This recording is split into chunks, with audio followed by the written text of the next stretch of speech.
everybody. So today I want to talk a little bit about ear health and safety.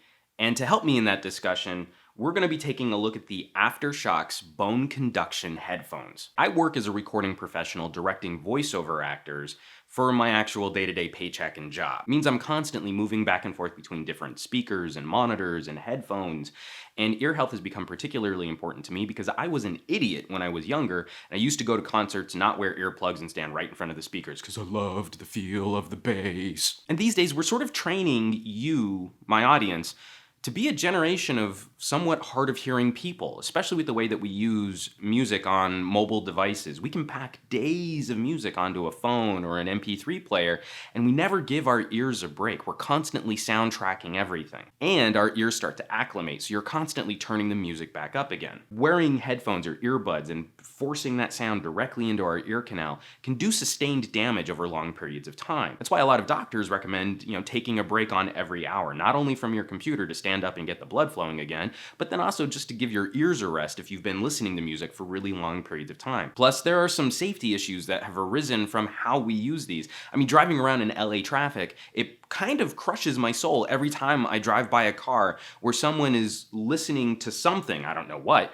on headphones while operating a motor vehicle. Audio is such an important sense in how we navigate through situations, and this also influences how we work out. If you're jogging down the street and you've got intraoral earbuds that block out all of the noise around you, you might not hear a car coming, which is about to turn you into street pizza. But of course, there is a solution to that, and AfterShokz has sent me a pair of their bone conduction headphones to try out, and with a few caveats, this is a solution which could be very interesting for a lot of people. So, getting rid of the box, it comes with another box. The AfterShokz come with this nice little carry case that kind of seats everything. It's got like a little elastic band here so that you can safely secure cabling. It's got a little Velcro strip even, so if you want to tie something down or kind of seat it nicely. And it helps because even though this plastic band is very flexible, the band that goes behind your head, you don't want to put any undue pressure on it because it still will snap, like if you sit on them or something like that.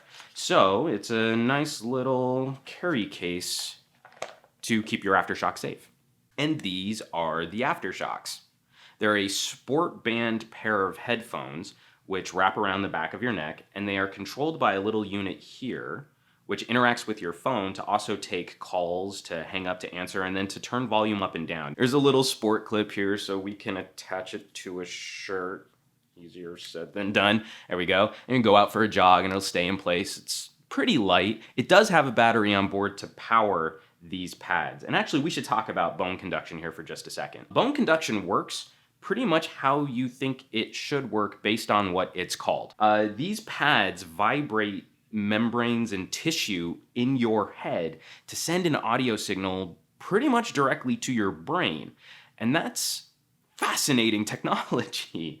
As you're going around, your ears are not blocked. Your ears are not covered and are still able to interact with sound in your environment. And just putting them on, they look a little funny because people expect that these things would be covering your ears, but I've noticed that wearing them out in public, people tend not to give them a second glance. They tend to blend in really well, and thanks to those orange accents, they look like any other pair of sport headphones or sport earbuds. And as you're going through, people expect that you can't hear them, but you can. So one of the trade-offs of using bone conduction tech is that the amount of information that you can send through tissue in your head is a little limited compared to what our ears can actually pick up. So bass and low frequency sound requires a lot of mass and a lot of force to generate, and these pads aren't going to carry all of that bass information. So if you're listening to a lot of really bass thumping techno and hard rock with tons of bass guitar and kick drum, not all of that signal is gonna make it to your brain. So that lack of bass starts to manifest itself as a buzz or a vibration, actually shaking the sides of your face. AfterShokz are trying to send that information to your brain, but it won't always manifest itself as audio. Sometimes it just becomes this brute force feeling as different parts of your music start to get a little thumpier or a little bassier. Now, it's not altogether unpleasant, but it is a very different experience for how we interact with music. It's something that we're really not familiar with. And it can be a little off-putting the first time you put them on. It's so unnatural. It's also just so unnatural being able to hear everything still around you while your brain has information fed to it. It's kind of like if we were walking around in a movie and we could hear the soundtrack.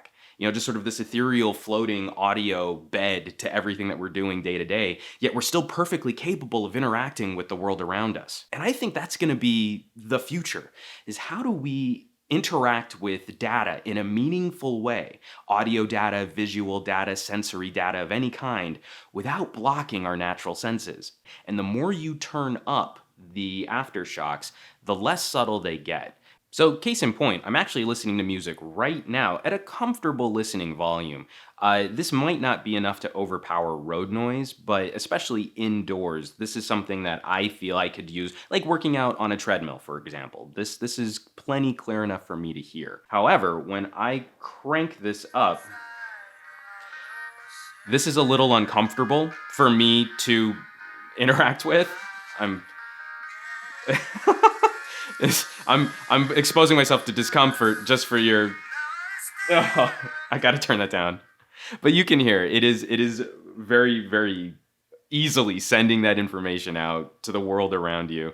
It's one of those things where I can't listen to audio that loud. So for those privacy issues that you might run into, or you just don't want to be a jerk and have the entire subway train know what you're listening to, you won't be able to crank music that loud. There is still an element of discomfort when we expose even our brain to a really, really big signal. So if I have any nitpickies using the AfterShokz, it's one, I just am not a huge fan of cables anymore. I would maybe consider checking out the Bluetooth variant on AfterShokz. If you don't mind a cable clip to you, then the AfterShokz Sportz with mic is a phenomenal buy. These things retail for $80, and that's not a bad price to pay for something with decent, rugged build quality, a very sporty finish, and the safety aspects of not blocking your ears while you're out in public. The other minor nitpicky you might run into is the AfterShokz plastic loop around the ear makes it just a little bit more difficult to put on a pair of sunglasses.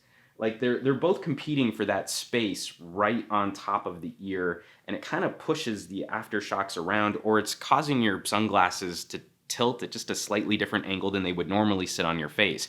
And if you have those like polarizing lenses, you get just that slightly different gradient of light kind of slicing through to your eyeball.